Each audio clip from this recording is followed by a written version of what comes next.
जो खत तुम्हें वो तेरी याद में हजारों रंग के नजारे बन गए। नमस्ते, जय श्री कृष्णा। कैसे हैं आप और कैसी चल रही है आप सभी की बागवानी। तो मैं आपको एक चीज़ दिखाना चाहती हूँ। मैं जब भी अपने गार्डन को साफ़ करती हूँ तो जितने भी इसके सूखे पत्ते कचरे वगैरह होते हैं, मैं सभी को यहाँ पर, ये बना हुआ ढांचा है मेरे छत के ऊपर, तो मैं इसमें डालते जाती हूँ। जब भी मैं कचरे को फेंकती हूँ तो अच्छे तरीके से निरीक्षण करती हूँ कि इसमें कुछ चीज़ें जो कि उपयोग के लायक हो, वह तो मैं कहीं नहीं फेंक दी हूँ। जैसा कि यहाँ पर आप कचरे देख रहे हैं, तो देखिए मुझे इन कचरों में भी कुछ उपयोगी नज़र आ ही गया है। तो मैं दिखाती हूँ कि वह क्या चीज़ है। वैसे तो जब भी मैं, एक सेकेंड, मैं नीचे उतरती हूँ तो जब मैं इन कचरों का चयन करती हूँ खाद बनाने के लिए, यहाँ पर जितने भी प्लास्टिक के डिस्पोजल ग्लास और प्लास्टिक के ये सारे पैकेट आपको नज़र आ रहे हैं, मैं सभी को चुनती हूँ। प्लास्टिक हो, धातु हो, ये सारे चीज़ को मैं जब भी मैं जैविक खाद बनाती हूँ तो उसमें नहीं डालती हूँ। बाकी जितने भी सूखे पत्ते लकड़ियाँ हैं, मैं उन्हें डालती हूँ। तो आज मुझे नज़र आ गई है कुछ पौधे के रूट्स, तो इसे मैं निकाल करके फेंकी थी। मेरे मन में आया कि इसे फेंकने से अच्छा है कि इसका मैं कुछ बना लूँ। मैं इसे निकाल लेती हूँ। जब भी मैं यहाँ पर कुछ फेंकती हूँ तो सूखने का इंतज़ार करती हूँ। जब अच्छे तरीके से ये कचरे सूख जाते हैं तब मैं इन कचरों का प्रयोग जैविक खाद बनाने के लिए करती हूँ। तो देखिए मैं इन कचरों को यहाँ से निकाल ली हूँ और करती हूँ कुछ इसका DIY। पर बाल्टी या डब्बे में मैं पानी को भर करके रखती हूँ ताकि जब भी पौधे सूखने लगे तब मैं इनसे पानी को निकालूं और पौधे में डाल दूं। बहुत सारे आयरन मेरे यहाँ के पानी में पाए जाते हैं, जिसकी वजह से काई बहुत ही जल्दी बनते हैं। इन रूट्स को अच्छे तरीके से धो लेती हूँ ताकि इनमें जितनी भी मिट्टियाँ वगैरह लगी हुई हैं, जितनी भी धूल गंदगी हैं, वो धुल जाए। तो कुछ मैं इस तरीके से इसे धो लेती हूँ। बस हल्के फुल्के तरीके से इसके धूल मिट्टी साफ हो जाए। पानी को झटक देती हूँ ताकि इधर उधर छत के ऊपर पानी नहीं फैले। मुझे झाड़ू लगाना है पूरे छत पर, पूरे छत की सफाई करना है। अगर छत भीग जाएगा तो झाड़ू देने में थोड़ी सी दिक्कत आ जाएगी।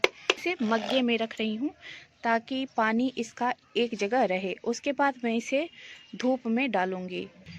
तो देखिए मैं यहाँ पर रूट्स को धो ली हूँ। इस छत की रेलिंग के ऊपर डाल देती हूँ ताकि ये पूरे दिन के धूप में अच्छे तरीके से सूख जाए, कहीं उड़ ना जाए। खैर हवा नहीं है, उड़ना नहीं चाहिए। ये देखिए यहाँ कितने नींबू लगे हुए हैं, सभी पके पके हुए नींबू हैं।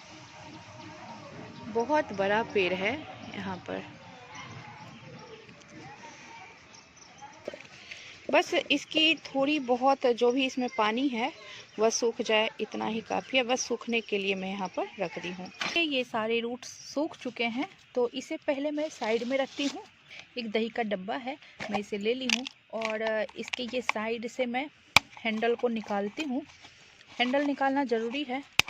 मैं इसे थोड़ा सा पेंट वगैरह कर लेती हूँ दिखने में ताकि अच्छा लगे। अब देखिए मैं करती हूँ पेंट इसके ऊपर। लाल रंग के फैब्रिक पेंट को मैं लेती हूँ और इस डब्बे के ऊपर पेंट कर देती हूँ। दही का डब्बा है, बेकार में मैं इसके नाम को क्यों जगजाहिर करूँ। लेती हूँ ये सारे रूट्स और सारे रूट्स को एकजुट कर लेती हूँ अच्छे तरीके से। कस करके दबाना है, ज़्यादा ताकत नहीं लगा पाती हूँ, पता नहीं क्यों। लेकिन अपने भर मेरे अंदर जितनी भी ताकत है, मैं सारी ताकत इसमें झोंक करके इन सारे झुंडों को कस करके पकड़ लेती हूँ और फिर एक धागे की सहायता से इसे बांध देती हूँ। तो सुई है मेरे पास, उसी से मैं इसे टक कर देती हूँ ताकि ये सभी एकजुट बंधे हुए रह जाएं। तो अब मैं इसके एक्स्ट्रा भाग को कट कर देती हूँ। जो आड़े तिरछे ज़्यादा मात्रा में निकले हुए हैं उसे ज़्यादा मुझे कट नहीं करना है, सिर्फ जो लंबे लंबे से रूट्स एक्स्ट्रा साइड से बाहर हो रहे हैं उसे ही मैं कट कर देती हूँ कैंची से। तो थोड़ा बहुत रहने दूंगी, ज़्यादा कट नहीं करना है, नहीं तो इसका शेप बिगड़ जाएगा। तो रूट्स को रंगने के बाद हरे रंग से मैं इसके ऊपर हल्का टचअप करती हूँ। फिलहाल तो मैं ज़्यादा इस पर पेंट वगैरह नहीं कर रही हूँ।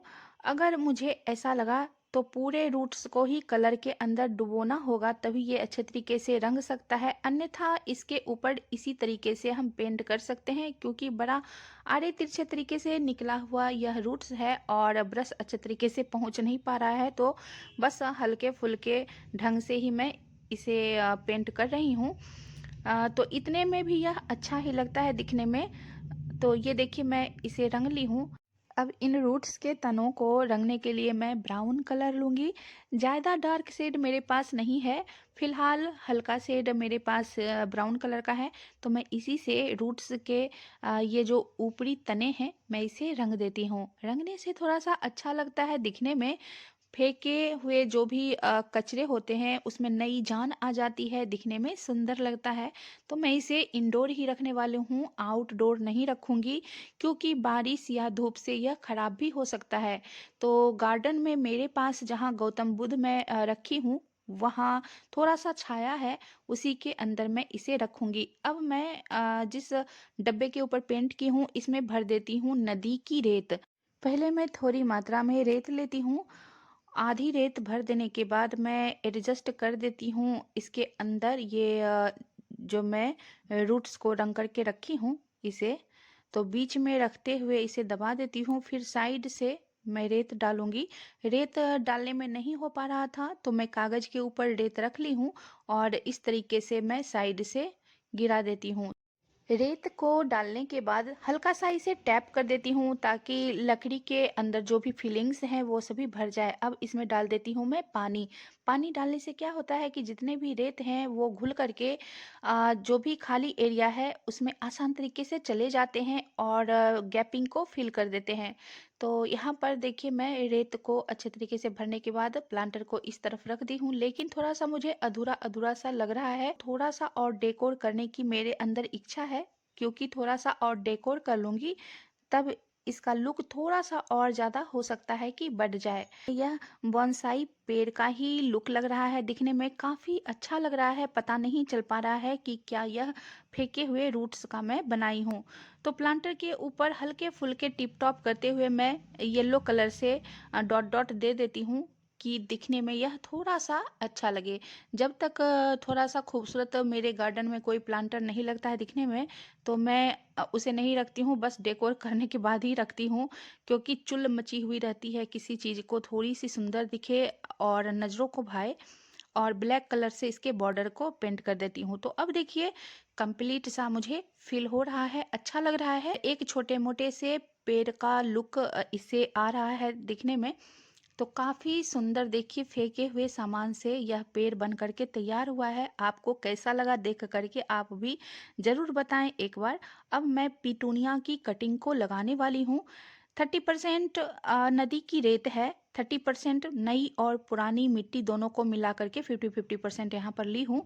20% कोकोपीट, 10% गाय के गोबर की खाद, 5% वर्मी कंपोस्ट, 5% नीम की खली, सभी को अच्छे तरीके से मिला लेती हूँ। यहाँ पर मैं वेल ड्रेन मिट्टी को बनाने वाली हूँ, ताकि पानी इसमें जमा ना रह सके। बस जैसे ही पानी डालूं वो पानी छन करके बाहर को हो जाए, तभी कटिंग अच्छे तरीके से ग्रो कर पाएंगी। पानी जमने के कारण कटिंग में सड़न सी पैदा हो जाती है और कटिंग मर जाती है।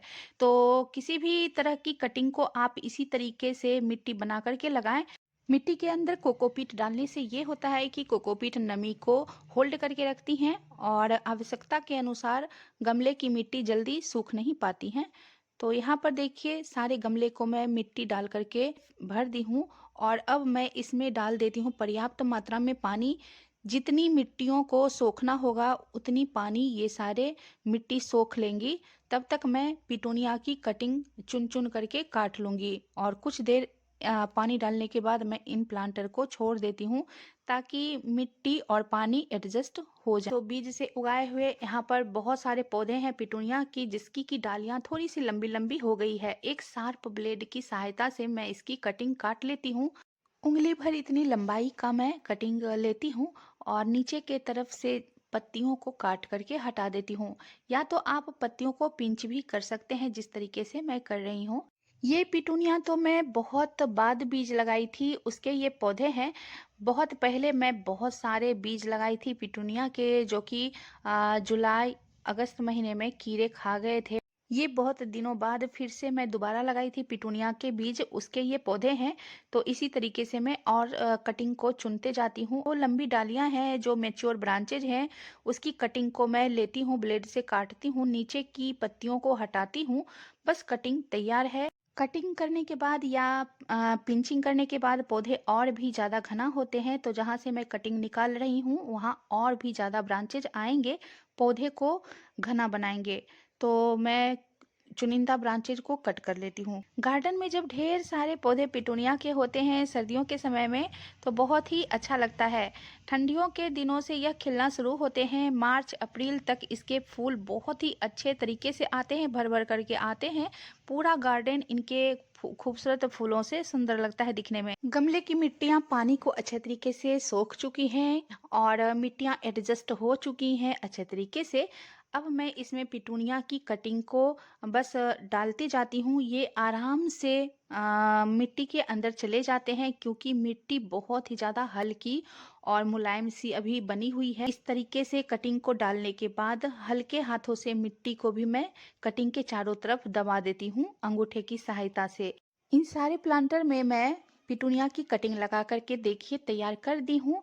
अब मैं पानी डाल देती हूँ। ये पानी डालने से ये होता है कि कटिंग के चारों तरफ यदि थोड़ी सी भी गैपिंग होगी तो पानी में घुल करके मिट्टियाँ गैपिंग को भर देंगी, हवा का प्रवेश नहीं हो पाएगा, अच्छे तरीके से कटिंग ग्रो करने लगेगा। फिर बाद में प्लांटर की नमी का ख्याल रखते हुए हल्के हल्के हाथों से छिड़काव करना है आपको प्लांटर में पानी का। अब मैं इम्पेशंस की कटिंग कुछ दिनों पहले लगाई थी, मैं उसका रिजल्ट आपको दिखा रही हूँ। तो देखिए एक कटिंग को मैं निकाल ली हूँ मिट्टी से, और इसके ऊपर मिट्टी लगी हुई है, मैं धुल देती हूँ पानी में डाल करके इस कटिंग को। धुलने के बाद मैं इसके रूट्स को आपको दिखाती हूँ कि देखिए ये अच्छे तरीके से ग्रो होने लगा था। तो नन्हे नन्हे से रूट्स हैं, मैं जूम करके आपको दिखाती हूँ इसके रूट्स को, वैसे भी पता चल ही रहा है। मैं थोड़ा सा और इसे जूम करती हूँ ताकि अच्छे तरीके से आपको इसमें नए नए जो ये वाइट वाइट से रूट्स आ रहे हैं ये आपको दिख जाए। तो देखिए इसमें रूटिंग चालू हो चुकी थी। तो बहुत सारे पौधे आप इम्पेशंस के, पिटूनिया के, गुलाब के अभी कटिंग लगा सकते हैं, बना सकते हैं। तो आसान तरीके से इम्पेशंस और पिटूनिया के कटिंग लग जाती है। तो मैं इस रूट्स को आपको दिखा दी हूँ, और अब मैं इस पौधे को फिर से उसी मिट्टी में दबा देती हूँ। थोड़े से और ज़्यादा ये पौधे बड़े हो जाएं तब मैं इसे दूसरे प्लांटर में शिफ्ट करूँगी। तो इम्पेशंस भी बहुत ही अच्छे लगते हैं, गार्डन में भर भर करके फूल आते हैं इम्पेशंस के पौधे के ऊपर। इस प्लांट को यहीं पर लगा दी हूँ, और पानी आप तभी डालें जब प्लांटर की मिट्टी बिल्कुल सूखा हुआ आपको महसूस हो तब। तो पानी ज़्यादा ना डालें। इसे मैं एक तरफ रख देती हूँ ताकि ये अच्छे तरीके से ग्रो करता रहे। तो जो भी मैं कटिंग लगाई हूँ उसको छांव वाले एरिया में मैं रख दूंगी। लिखे जो खत तुम्हें वो तेरी याद में हजारों रंग के नजारे बन गए, सवेरा जब हुआ तो फूल बन गए, जो रात आई तो सितारे बन गए, लिखे जो खत तुम्हें। ये गुलाब दिखने में कितने ही ज़्यादा प्यारे लग रहे हैं। अगर मेरे वीडियो में आपको ज़रा सा भी कुछ पसंद आया हो, मेरे चैनल को सब्सक्राइब जरूर करें, मेरे वीडियो को लाइक करें, कमेंट भी जरूर करें। वीडियो में बने रहने के लिए मैं आपका दिल से धन्यवाद करती हूँ। बहुत बहुत आभार। Happy gardening.